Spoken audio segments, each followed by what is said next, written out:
bonjour, nous sommes toujours dans cette série où nous sommes appelés à prendre soin de notre maison. J'ai dit lundi, vous êtes la maison de Dieu, mais il y a aussi des personnes autour de vous qui sont votre maison, des gens que Dieu vous a donnés. Et Jésus faisait cette prière au Père, qu'il disait qu'il n'avait perdu aucun de ceux que Dieu lui avait donnés, si ce n'est le fils de la perdition. Hier, je vous ai dit que Dieu dit « cette personne a de la valeur ». Ça peut être certainement des gens qui sont autour de nous dans notre propre famille, donc à la maison, notre épouse, époux, enfants, parents, des personnes qui sont dans notre famille spirituelle. Ça peut être aussi des amis ou même des personnes que nous ne connaissons pas, que nous allons croiser un peu tous les jours. Et ces gens ont de la valeur. Jésus a su s'arrêter pour un homme, Zachée, et pour plusieurs même, alors qu'il était sur la terre. Et Jésus s'est arrêté, le Seigneur s'est arrêté pour nous. Dieu a tant aimé le monde qu'il a donné Jésus. Quelle grâce, quel honneur extraordinaire que Dieu nous fait, quel amour immense Dieu a pour nous, il est merveilleux. Mais Dieu dit aussi, alors qu'on parle de notre maison, sois présent ou présente pour eux. Il est écrit que l'Éternel Dieu plaça l'homme dans le jardin pour le cultiver et pour le garder. En réalité, au bout de quelques jours, Adam a eu deux jardins. Le premier jardin, c'était le jardin d'Éden. Et le deuxième jardin, c'était son épouse, Ève, que Dieu a amenée devant lui. J'aime à dire que c'est la femme qui a été vers l'homme, et non l'homme vers la femme, même si après, ça a été le cas. Donc, vous pouvez, vous, mesdemoiselles, aller vers un garçon et lui dire qu'il vous plaît. Faites les choses d'une bonne façon et dirigez par le Saint-Esprit, mais ne soyez pas de celles ou de ceux qui pensent et qui s'imaginent que forcément le garçon doit aller vers la jeune fille pour lui dire qu'elle lui plaît, etc. Bon, c'était juste une parenthèse. En tout cas, l'homme était dans le jardin pour le cultiver, pour le garder. Et alors qu'on parle de prendre soin de notre maison, de prendre soin des gens, de prendre soin de notre jardin, dans le jardin, la femme devait être une aide positive pour son époux, pour Adam, et Adam devait être un protecteur aux côtés d'Ève, et ni l'un ni l'autre n'ont su en fait répondre à l'appel que Dieu leur avait donné. L'homme n'a pas su garder Ève de l'ennemi qui est venu déguisé, et Ève n'a pas su être ce vis-à-vis, cette personne qui était peut-être une sage conseillère, mais au contraire, elle a amené Adam, elle l'a tiré vers le bas en lui proposant ce fruit interdit, et ils se sont retrouvés tous les deux nus, séparés de Dieu au bout d'un moment. Ils n'ont pas bien compris l'importance de la responsabilité l'un vis-à-vis de l'autre. Alors, si, je le dis hier, les gens ont de la valeur, et ils ont de la valeur aux yeux de Dieu, ils devraient avoir de la valeur pour nous. Le plus grand des commandements, c'est d'aimer Dieu, mais c'est aussi d'aimer notre prochain, comme nous-mêmes. Si les gens ont de la valeur, et donc ils ont de la valeur, nous devrions être présents pour les personnes de notre famille. Et le verset d'aujourd'hui, il se trouve dans Proverbes, au chapitre 27, et au verset 8. Il est écrit « Comme l'oiseau qui erre loin de son nid, ainsi est l'homme qui erre loin de sa demeure. » Tout commence par la présence. On peut parler de tout ce qu'on a à faire pour les gens qui sont autour de nous, toutes nos responsabilités. Mais déjà, la première des responsabilités avec le fait de les aimer, mais cet amour va se manifester justement par ces différentes choses, c'est la présence. Je dois être présent pour les personnes que Dieu m'a confiées. Je ne peux pas être absent. Et je n'aimerais pas entendre un jour ma fille Eden, elle ne le dira pas puisque ça n'a pas été le cas par la grâce de Dieu, dire « Papa n'était pas là ». Et vous ne voudriez pas entendre une telle chose, un reproche peut-être par rapport à quelque chose que votre enfant aurait vécu, ou en parlant de son adolescence ou de son enfance, entendre dire votre enfant, papa ou maman n'était pas là. Il y a des personnes qui sont là, ils sont dans la maison, leur corps est présent, mais leur âme n'est pas du tout présente. Il y a des maris ou des pères qui sont dans le garage et qui passent toute leur journée dans le garage pour échapper peut-être à l'ambiance ou à l'atmosphère de la maison. Il y a des personnes qui sont même des maris ou des pères de famille et qui passent leur soirée et même leur nuit à jouer à des jeux vidéo. J'entends de telles choses. Des époux, peut-être certains même n'ont pas d'enfants. J'entendais l'histoire d'un couple assez âgé quand même. Et le mari, ils n'ont pas encore d'enfants, il passe ses soirées et une partie de ses nuits à jouer aux jeux vidéo. Et son épouse, elle aimerait qu'il soit là, mais il n'est pas là. Et la première des choses que Dieu nous demande par rapport aux gens qui sont autour de nous, et cet amour qui est manifesté par cette chose, la présence. Il est écrit, je vais répéter ce verset, « Comme l'oiseau qui erre loin de son nid, donc il est loin de son nid, ainsi est l'homme qui erre loin de sa demeure. » Il est loin de sa demeure, il est loin de sa maison.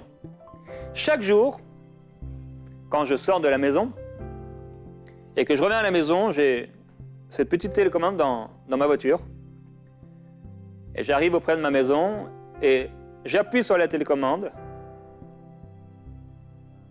mon garage s'ouvre et j'entre dans ma maison. Chaque soir, j'entre chez moi.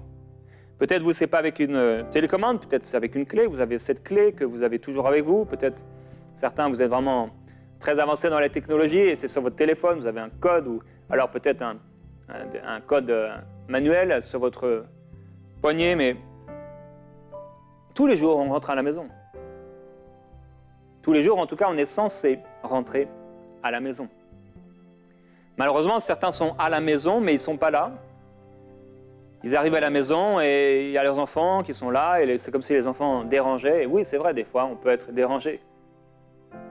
Et ils vont être sur leur téléphone, et ils parlent à des milliers, j'extrapole un peu, des milliers de personnes, et il y a leur enfant qui est là à côté, ou leur jeune fille peut-être qui est partie dans sa chambre, et en fait, elle ne voulait pas être dans sa chambre, mais c'est parce qu'elle a tellement été habituée à ce que le père soit absent, que maintenant elle est dans sa chambre. Peut-être que la jeune fille ou que le jeune garçon, eh bien, ils sont dehors parce qu'ils sont tout le temps avec leurs amis. Pas qu'ils aiment forcément être avec leurs amis, peut-être ils aiment quelque part être avec leurs amis, mais pas être autant avec leurs amis, mais c'est parce qu'à la maison, eh bien, papa, maman ne sont pas là. C'est l'absence totale. Je prie, frères et sœurs, surtout si vous êtes un père ou une mère, mais non seulement cela parce que vous pouvez être un ami et vous êtes appelé à être un ami pour quelqu'un, ou peut-être vous êtes un responsable spirituel. Vous sentez une responsabilité spirituelle par rapport à quelqu'un, et ça fait partie de votre maison, ce que Dieu vous a donné. Et je prie que Dieu vraiment nous aide à pouvoir être présent pour les gens qui sont autour de nous, à pouvoir entendre au-delà des mots qui ne seront certainement même peut-être pas dits. Tellement d'enfants auraient voulu le dire, mais ils ne l'ont pas dit avec des mots, peut-être certains avec des reproches, peut-être c'est une épouse qui l'a dit avec un reproche à son époux. Est-ce que tu pourrais être présent pour moi? J'ai besoin de toi. Dieu dit, sois présent pour cette personne. La présence.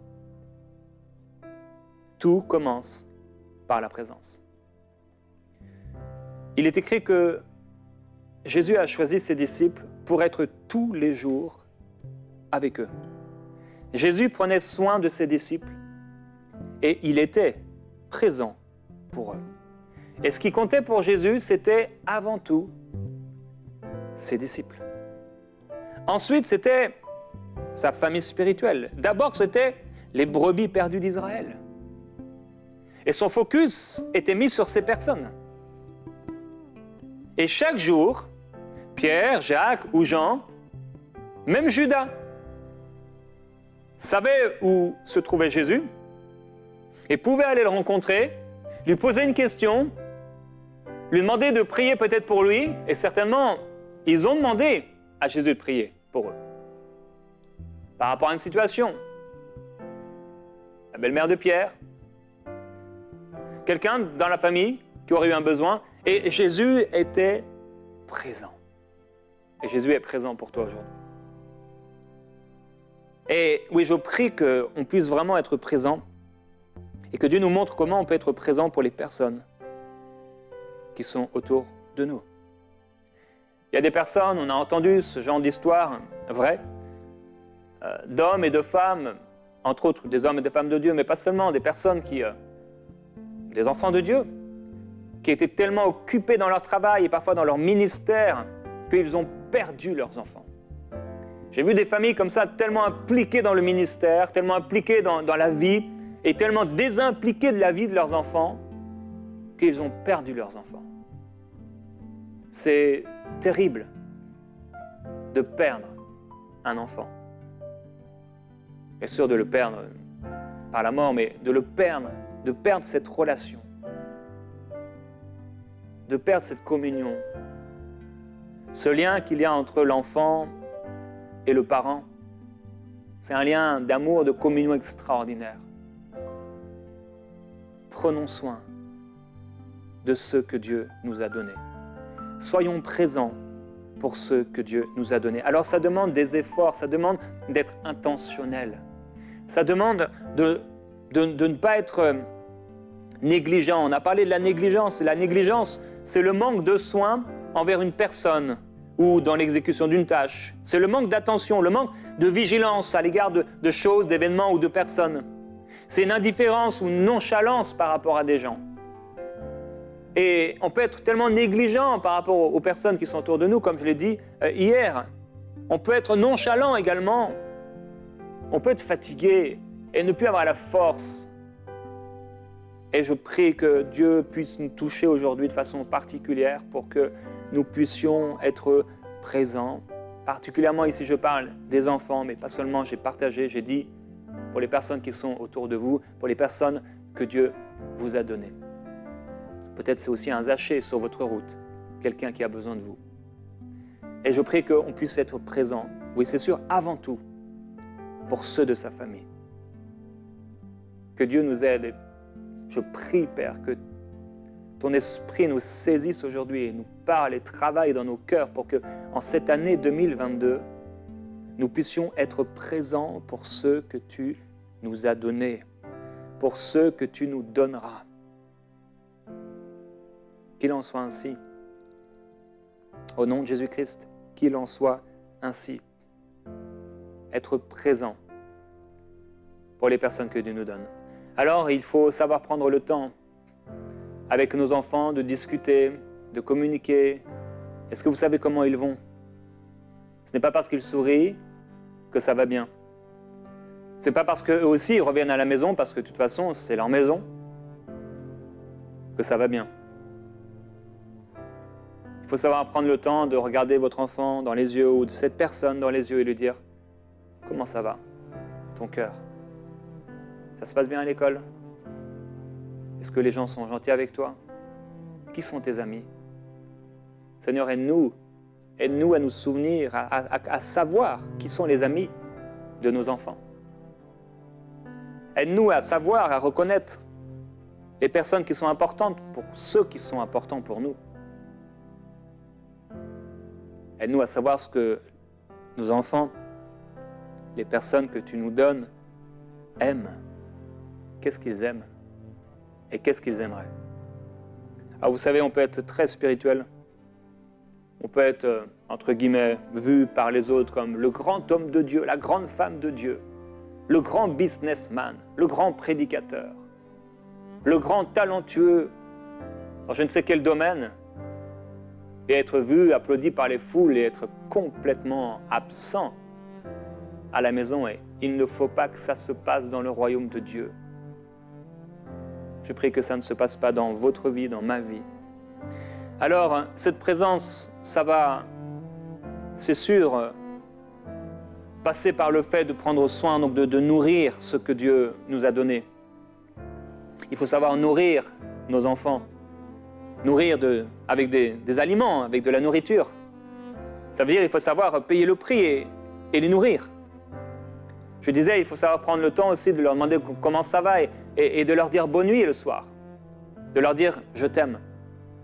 Leur faire un câlin, les embrasser, les accompagner jusqu'au lit. Ou alors si vous dormez peut-être avant eux, Si c'est le cas, au moins, faites-vous un câlin, dites-vous bonne nuit, je t'aime, vous faites un gros bisou. Que l'amour règne dans votre maison, au nom du Seigneur Jésus-Christ. Alors oui, on peut être quelqu'un de super, supra-spirituel et passer à côté de ce qui est important. Nourri. Il est écrit, si quelqu'un n'a pas soin des siens, premièrement de ceux de sa famille, il est pire qu'un infidèle. Il a même renié la foi. Waouh! Quelle déclaration! Je veux être présent pour ce que Dieu m'a donné. C'est vrai, je ne pourrais pas être présent pour tout le monde. Parfois, les gens, j'essaie de répondre à un maximum de personnes. Sur Instagram, des fois, je vais prendre le temps de répondre à quelques personnes et je ne peux pas répondre à toutes les personnes. Et des fois, je lis des messages. Pourquoi vous ne me répondez pas? Parce qu'il y a tellement de messages. En fait, je pourrais faire ça à temps plein. Et on ne peut pas être présent pour le monde entier. Mais on doit être présent pour ceux que Dieu nous a confiés. Alors on va les nourrir, on va en prendre soin, on va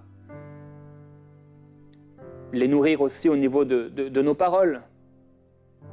Il faut savoir les encourager, il faut savoir leur donner des compliments. Les enfants ont besoin d'être nourris émotionnellement, non seulement dans leur ventre, et ils ont besoin d'être nourris dans leur ventre, mais ils ont besoin d'être nourris émotionnellement aussi. Tellement de choses aujourd'hui, tellement de convoitises et tellement d'occasions de chute, tellement de choses qui sont là et dans nos écoles, et il se passe tout un tas d'événements et ils ont besoin, comme je le disais tout à l'heure, de câlins. Prenez-les dans les bras. Vous pouvez les prendre dans vos bras.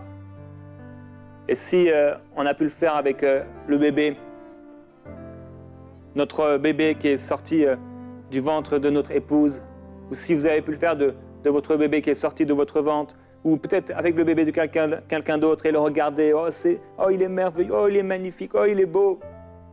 Que nous n'oublions pas, que nous puissions ne pas oublier d'être aussi admiratifs pour les personnes que Dieu nous a confiées. Alors, ça va passer par l'éducation, ça va passer par l'affection, par la tendresse, par des temps de qualité, par des compliments. Le monde, peut-être, un garçon, quelqu'un, une fille voudra complimenter votre garçon, votre fils ou votre fille. Peut-être que quelqu'un voudrait complimenter votre épouse ou votre époux. Et peut-être que votre époux, en ce moment, a besoin de compliments. Peut-être qu'il a besoin d'être honoré.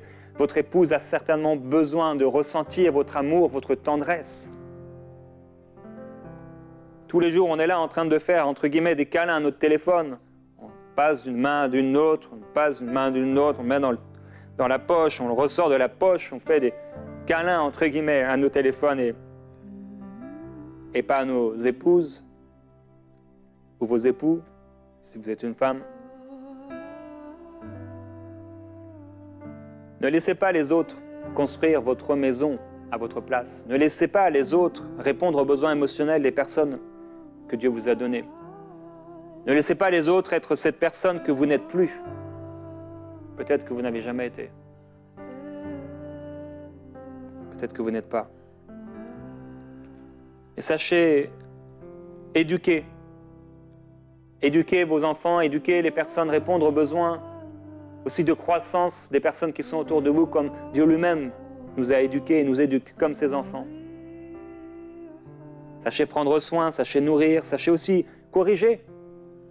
Et la présence, ça passe aussi par là. Et ne soyez pas seulement présent pour corriger. Que votre présence ne se résume pas à de toute façon, quand il parlait, c'était juste pour faire des reproches. Je prie que cela ne soit pas votre partage. Que quand vous tapez du poing sur la table, ce ne soit pas pour vous mettre en colère, mais pour prendre une bonne décision. Peut-être pour passer un temps de prière, peut-être pour vous opposer à l'ennemi qui vient contre votre famille, contre votre couple, contre un ami que vous aimez. Au nom du Seigneur Jésus-Christ, soyons présents. Soyons présents pour ceux que Dieu nous donne.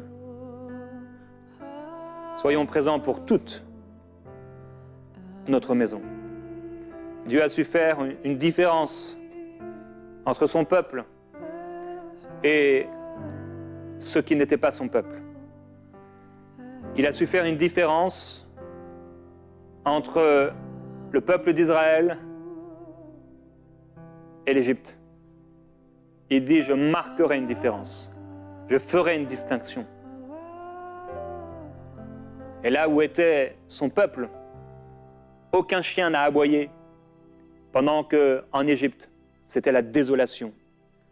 C'était terrible. Je prie que nous puissions être présents pour ce que Dieu nous donne. Père, je prie pour cela. Je prie parce que ton esprit nous parle et tu nous dis aujourd'hui, sois présent pour cette personne. Et tu connais à chacun toutes nos faiblesses et le nombre d'erreurs qu'on a pu faire. Des fois, la fatigue qui est là et on voudrait juste laisser faire les choses. Et comment on peut devenir négligent? Comment on peut laisser nos enfants grandir et ne pas être présent pour eux? Comment on peut laisser une épouse, un époux et être présent pour tout le monde entier, mais sauf pour elle ou pour lui. Et Père, je prie pour un changement dans le cœur de cette personne qui m'entend maintenant. Tu sais comment ça a été difficile pour elle. Comment les temps ont été durs parce qu'elle est cette personne qui a été délaissée et abandonnée, qui a été méprisée et délaissée. Père, je prie que tu viennes répondre aux besoins de son cœur. Toi qui ne sommeilles ni ne dors, toi qui es avec nous tous les jours jusqu'à la fin du monde, tu es avec nous. Et je prie, Père, pour cet enfant qui n'a pas su recevoir l'affection, la tendresse, l'amour, pas qui n'a pas su recevoir, mais qui n'a pas reçu. Je prie que son cœur puisse aujourd'hui recevoir l'amour qui est le tien, la tendresse, l'affection. Père, je prie pour ceux qui rentrent à la maison, mais qui sont absents à la maison. Pour ceux qui ont, comme on ferme une maison, ont fermé leur cœur aux gens de leur entourage. Des gens qui sont complètement et constamment dans les objectifs naturels, constamment en communication et en relation avec les objets, le travail, les papiers, les ordinateurs, les téléphones, les voitures, l'argent, les aliments, et qui ont fermé leur cœur aux relations avec les êtres humains, particulièrement avec ceux de leur famille. Père, je prie qu'en cette année, quelque chose se passe et que leur cœur puisse à nouveau s'ouvrir.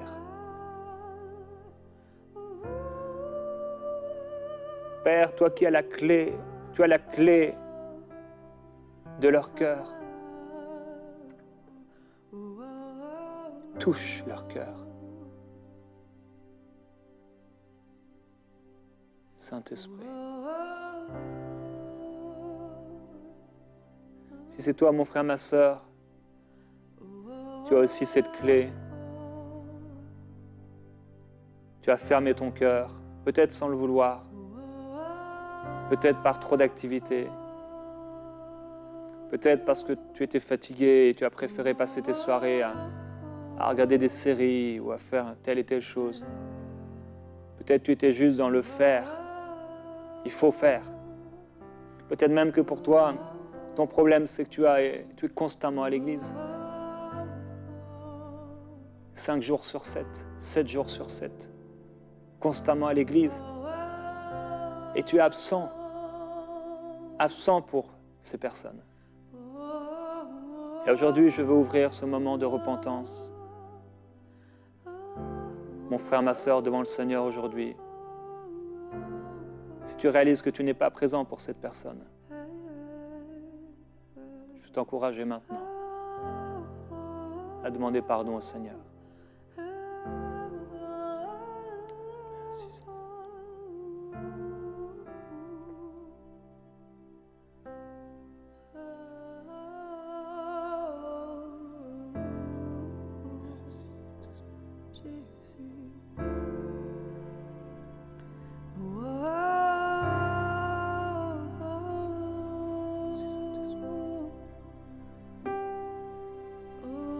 Tu peux lui demander maintenant, Saint-Esprit, aide-moi, montre-moi la voie, montre-moi comment je peux changer. Qu'est-ce que je dois faire pour attraper mes erreurs? Qu'est-ce que je dois faire pour changer? Quels sont les actes que je peux poser sans aller d'un extrême à l'autre, un extrême que je n'arriverai même pas à atteindre, des objectifs impossibles. Permets-moi de vivre un marquant, un avant, un après, un changement concret, afin que je puisse être présent pour cette personne. Aide-moi à prendre le temps de m'arrêter et écouter le cœur de cette personne. Aide-moi à écouter au-delà du silence, peut-être au-delà de l'attitude, même parfois désagréable, que cette personne pourrait avoir, pour écouter son cœur.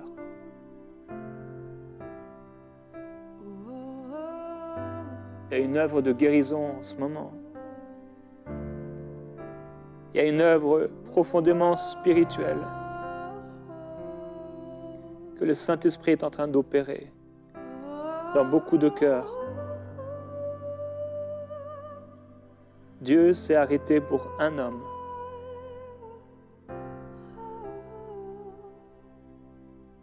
Jésus.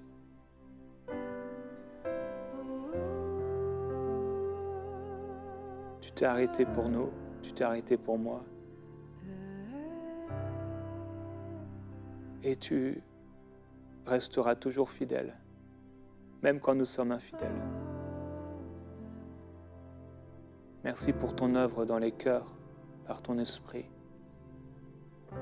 pour les changements qui vont être opérés à partir d'aujourd'hui, pour ce que tu fais et ce que tu feras.